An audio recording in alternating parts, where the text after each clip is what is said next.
Hello viewers, আশা করি সবাই ভালো আছেন। আর আমার চ্যানেলের সাথে থাকার জন্য আপনাদেরকে আবারও ধন্যবাদ জানাচ্ছি।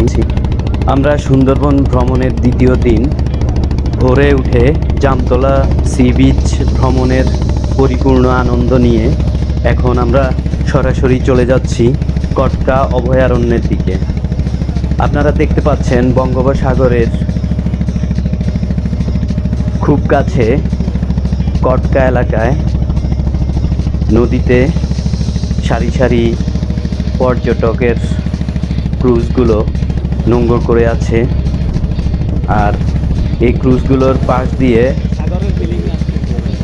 নীল জলরাশি ভেদ করে আমাদের ট্রলার চলে যাচ্ছে কটকা অভয়ারণ্যের দিকে। এই যে দেখতে পাচ্ছেন সুদৃশ্য অনেকগুলো ক্রুজ এখানে নোঙর করে রাখা হয়েছে। কটকা অভয়ারণ্যটি বাগেরহাট জেলার শরণখোলা রেঞ্জের অন্তর্গত। বাংলাদেশ বন বিভাগ এটি তদারক করে থাকে। কটকা সুন্দরবনের আকর্ষণীয় পর্যটন কেন্দ্রগুলোর মধ্যে অন্যতম সুন্দর স্পট। ইউনেস্কো কটকাকে ওয়ার্ল্ড হেরিটেজ সাইট হিসেবে ঘোষণা করেছেন। সুন্দরবন ট্যুরের দ্বিতীয় দিনটা খুবই গুরুত্বপূর্ণ, কারণ এই দিন অনেকগুলো স্পট ঘুরে দেখানো হবে এবং সুন্দরবনের প্রকৃত সৌন্দর্য এই দিনটিতে আপনারা উপভোগ করতে পারবেন। তাই একেবারে ভোর থেকেই সুন্দরবনের পর্যটন কেন্দ্রগুলো ভ্রমণ শুরু হয়ে যায় একবারে সূর্য উদয় থেকেই। আর এই যে দেখতে পাচ্ছেন আমরা কটকার যেই নদীর অববাহিকা আছে সেটি বুক চিরে চলে এলাম কটকা অভয়ারণ্যের। একে একে ট্রলার থেকে আমাদের পর্যটকরা অবতরণ করছে কটকার এই অভয়ারণ্যে। সুন্দরবন ট্যুরের দ্বিতীয় দিন রয়েছে ক্যানেল ক্রুজিং। প্রাকৃতিক সৌন্দর্যকে গভীরভাবে উপলব্ধি করার জন্য ট্রলারে করে ক্যানেলের ভিতর দিয়ে আমরা যাব এবং খুব কাছ থেকে সুন্দরবনকে উপলব্ধি করব। আপনারা দেখতে পাচ্ছেন অনেকগুলো ট্রলার এখানে এসে ভিড়ছে আর পর্যটকরা একে একে নেমে পড়ছে এই কটকার অভয়ারণ্যের সৌন্দর্য উপলব্ধি করার জন্য। আর এই শিহরণ জাগানো প্রাকৃতিক বনের ভেতর দিয়ে হেঁটে যাওয়ার আনন্দ অনুভব করার জন্য আমার চ্যানেলের সাথে থাকার জন্য আপনাদেরকে আবারও আন্তরিক কৃতজ্ঞতা এবং ধন্যবাদ জানাচ্ছি। আপনারা আমার এই চ্যানেলের ভিডিওগুলো সম্পর্কে আপনাদের মূল্যবান মতামত দিবেন,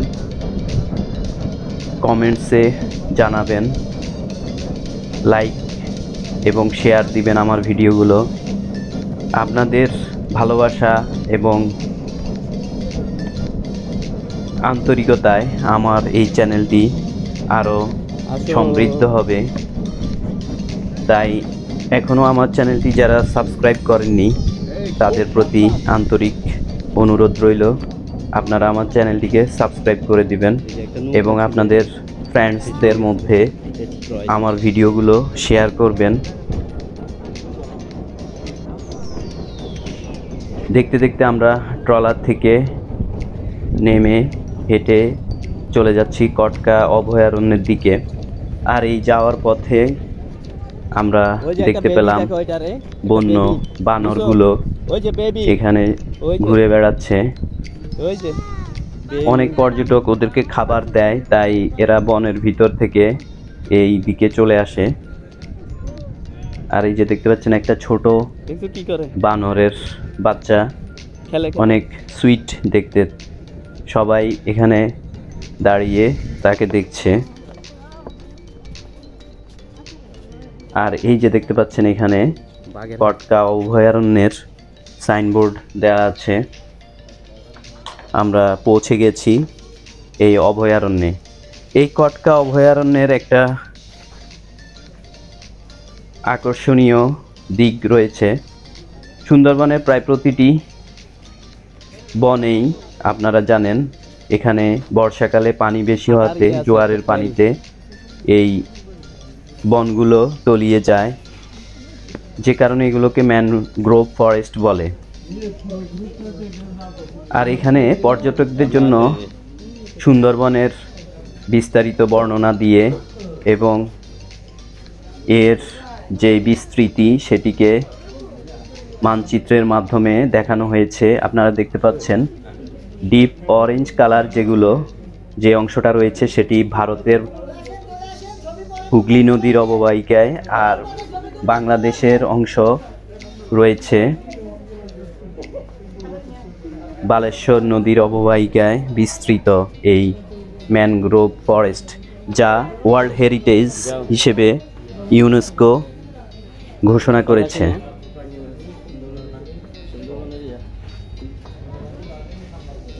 আপনারা জানেন যে পৃথিবীর সর্ববৃহৎ ম্যানগ্রোভ ফরেস্ট হচ্ছে আমাদের এই গর্ভ, এই সুন্দরবন। না শুধু 10,000 বর্গ কিলোমিটার জুড়ে বিস্তৃত সুন্দরবন বাংলাদেশের খুলনা বিভাগের বালেশ্বর নদী এবং ভারতের পশ্চিমবঙ্গের হুগলি নদীর অববাহিকায় এই সুন্দরবন বিস্তৃত। 10,000 বর্গ কিলোমিটারের মধ্যে বাংলাদেশে রয়েছে 6,517 বর্গ কিলোমিটার এবং ভারতের অংশে রয়েছে 3,483 বর্গ কিলোমিটার। এই বনের অধিকাংশ গাছ সুন্দরী এবং গেওয়া, আর এই কারণেই এই বনকে সুন্দরবন বলা হয়, কারণ এই বনে সুন্দরী গাছের আধিক্য সবচেয়ে বেশি। আর আপনারা দেখতে পাচ্ছেন এখন পর্যটকরা যে ফুড ট্রেইল আছে সেটি দিয়ে সুন্দরবনের একেবারে অভ্যন্তর দিয়ে হেঁটে যাচ্ছে। দুপাশে সারি সারি সুন্দরী গাছ, মনোরম পরিবেশ। আর এই যে দেখতে পাচ্ছেন বিস্তৃত বনভূমির অপরূপ সৌন্দর্য। কটকা অভয়ারণ্যের আরেকটি অন্যতম আকর্ষণ হচ্ছে টাইগার হিল। টাইগার হিল এই জন্যই বলা হয় যে সুন্দরবনে জোয়ারের পানিতে যখন তলিয়ে যায় তখন যাতে বাঘ এবং অন্যান্য প্রাণী আশ্রয় নিতে পারে সেজন্য বন বিভাগ এরকম উঁচু টিলা করে দেয়, যাতে এখানে বাঘগুলো আশ্রয় নিতে পারে বা অন্যান্য বন্য প্রাণীগুলো জোয়ারের সময় এসে আশ্রয় নিতে পারে। আর এই কারণেই এগুলোকে টাইগার হিল বলা হয়। টাইগাররা আসলে জোয়ারের সময় পানিতে যখন সুন্দরবন তলিয়ে যায় তখন এই হিলগুলোতে এসে ওরা আশ্রয় নেয়, যে কারণে এগুলোকে টাইগার হিল বলা হয়। কটকার এই অভয়ারণ্যে প্রচুর হরিণ রয়েছে, যে কারণে এই এলাকায় বাঘের আধিক্য বেশি। আমরা এখানে দেখতে পাচ্ছেন একবারে সুন্দরবনের অভ্যন্তর দিয়ে হেঁটে যাচ্ছি, আর চারপাশে তটস্থ দৃষ্টি রয়েছে আমাদের। হরিণ দেখার জন্য আগ্রহ, আবার ভয়ও করছিল কখন আবার বাঘ চলে আসে, যে কারণে এই বনের ভিতর দিয়ে আপনি যখন হেঁটে যাবেন অন্যরকম একটা ফিলিংস আপনার মধ্যে কাজ করবে, সেন্সেশন কাজ করবে। এই যে দূরে গাছের ফাঁক দিয়ে অনেকগুলো হরিণ দেখা যাচ্ছে, সব পর্যটক এখানে দাঁড়িয়ে পড়েছে এবং ক্যামেরা বন্দি করার চেষ্টা করছে। সবাই একেবারে চুপচাপ শুধু ছবি তুলছে। ওই যে দূরে অনেকগুলো হরিণ দেখা যাচ্ছে। এভাবে প্রাকৃতিক, আপনি চিড়িয়াখানায় যতই হরিণ দেখেন না কেন, সুন্দরবনে যদি একটি বন্য হরিণ দেখতে পান, তখন তার আবেদনটাই অন্যরকম, সেই ফিলিংসটাই অন্যরকম আসলে। তো আমি ভিউয়ার্স আপনাদেরকে অনুরোধ করব, আপনারা সময় করে একবার অন্তত সুন্দরবন ঘুরে আসবেন, তাহলে এর বিস্তৃতি, বিশালতা এবং এই অপরূপ সৌন্দর্য, এই বনকে কেন ওয়ার্ল্ড হেরিটেজ ঘোষণা করা হয়েছে সেটি আপনারা উপলব্ধি করতে পারবেন। আর এই যে দেখতে পাচ্ছেন, সবাই অসংখ্য হরিণ দেখতে পাচ্ছে। এই গাছের ফাঁকে ফাঁকে দূরে দেখা যাচ্ছে বাংলার ঐতিহ্যবাহী হরিণ। সুন্দরবনে আপনারা দেখতে পাবেন 279 প্রজাতির জলজ প্রাণী, 42 প্রজাতির স্তন্যপায়ী প্রাণী, 35 প্রজাতির সরীসৃপ, 8 প্রজাতির উভয়চর প্রাণী রয়েছে এই সুন্দরবনে। চিত্রা হরিণ, মায়া হরিণ, রেসাস বানর এই বনের আকর্ষণ। সরীসৃপের মধ্যে সবচেয়ে বড় মোহনার কুমির। আর এই সুন্দরবনের চারপাশে বিস্তৃত রয়েছে অসংখ্য খাল। এই ক্যানেলের ভেতর দিয়ে ট্রলারে ভ্রমণের যে আনন্দ, আপনারা এই সুন্দরবন ট্যুরে সেই আনন্দময় অনুভূতিগুলো নিতে পারবেন। আর এই যে দেখতে পাচ্ছেন আমাদের ট্যুরিস্টরা সুন্দরী গাছের মাঝখান দিয়ে হেঁটে যাচ্ছে এই অভয়ারণ্যের ভেতর দিয়ে। আর প্রতিটি মুহূর্তেই এখানে একটা অনুভূতি কাজ করে, কখন বাঘ চলে আসে সেই ভয় এবং বাঘ দেখার আগ্রহের মাঝে আপনি এক অনাবিল অনুভূতির মধ্যে এই সুন্দরবনের ভেতর দিয়ে অতিক্রম করতে পারবেন। যে যেখানে নতুন কিছু দেখে সেটি ধরার চেষ্টা করে, নেয়ার চেষ্টা করে। আর আমরা দেখতে দেখতে এই কটকা অভয়ারণ্যের ভেতর দিয়ে হেঁটে সুন্দরবনের পরিপূর্ণ আনন্দ নিয়ে ফিরে যাচ্ছি আমাদের ট্রলারের দিকে। সেখান থেকে আমরা আমাদের ক্রুজে চলে যাব।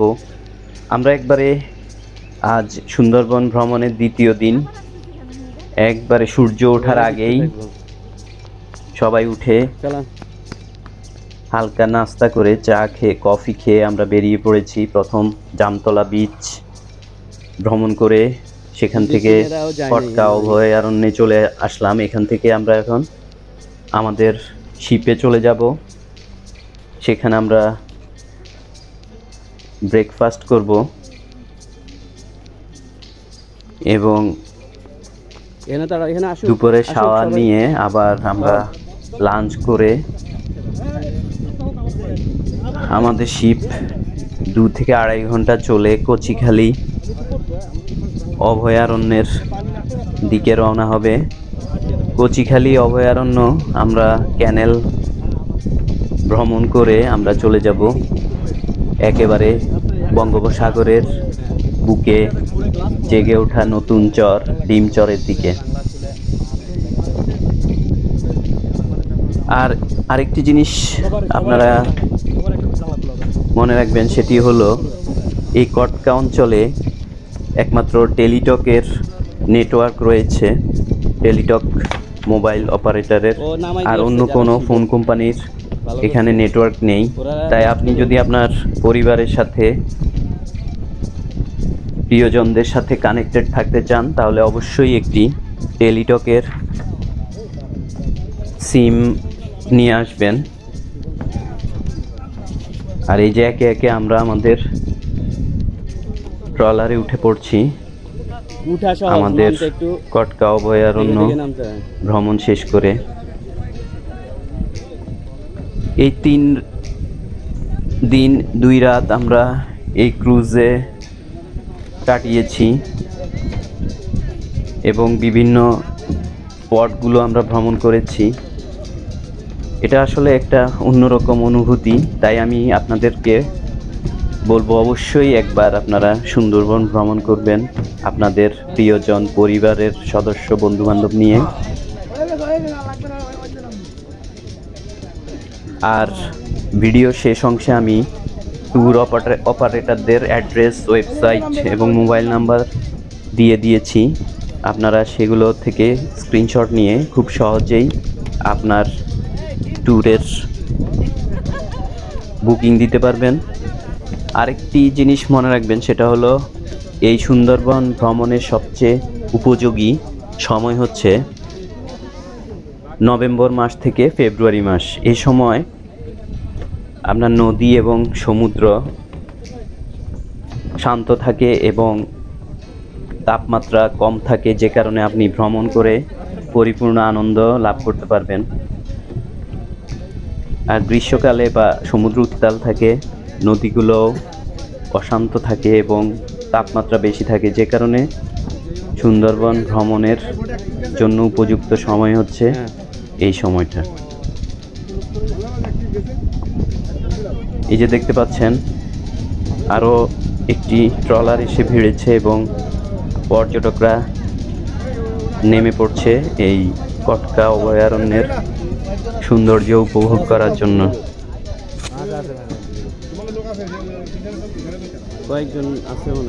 ভিউয়ার্স, আমি আপনাদেরকে আবারও অনুরোধ জানাচ্ছি আমার চ্যানেলটিকে সাবস্ক্রাইব করে দিবেন, আপনাদের মূল্যবান কমেন্টস দিবেন, লাইক দিবেন এবং আপনাদের ফ্রেন্ডসদের মধ্যে আমার ভিডিওগুলো শেয়ার করে দিবেন। আপনাদের ভালোবাসায় আমার এই চ্যানেল সমৃদ্ধ হচ্ছে। এই যে দেখতে পাচ্ছেন আমরা অনেক হাঁটাহাঁটি ঘোরাঘুরির পরে ব্রেকফাস্ট করার জন্য চলে এসেছি ডাইনিং লঞ্জে।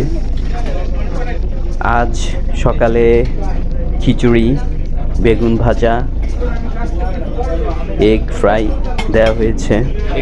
আমরা একেবারে পেট ভরে খেয়েছি, কারণ অনেক হাঁটাহাঁটির পরে একেবারে খিদে লেগে গিয়েছিল খুব। সাথে রয়েছে ফ্রেশ সালাদ।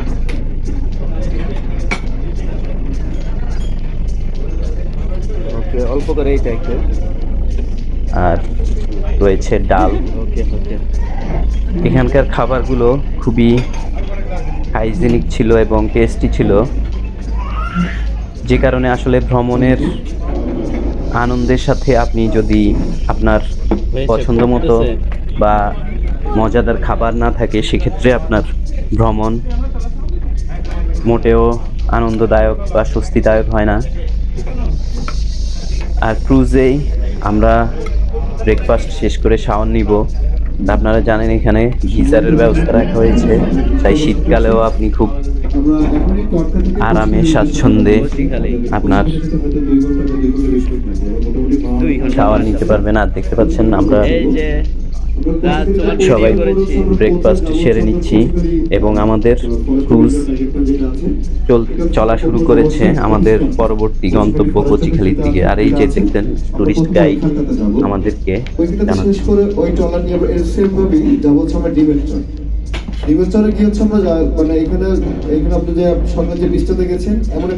পেছনে আমাদের দুজন বিদেশি পর্যটক দেখতে পাচ্ছেন, ওনারা বেলজিয়াম থেকে এসেছেন, ওনাদের সাথে আমি কথা বলেছি। আর এই যে দেখতে পাচ্ছেন ট্যুর অপারেটরদের ফোন নাম্বার, ওয়েবসাইট এবং নাম আমি দিয়েছি, আপনারা যোগাযোগ করে ভ্রমণ করতে পারেন।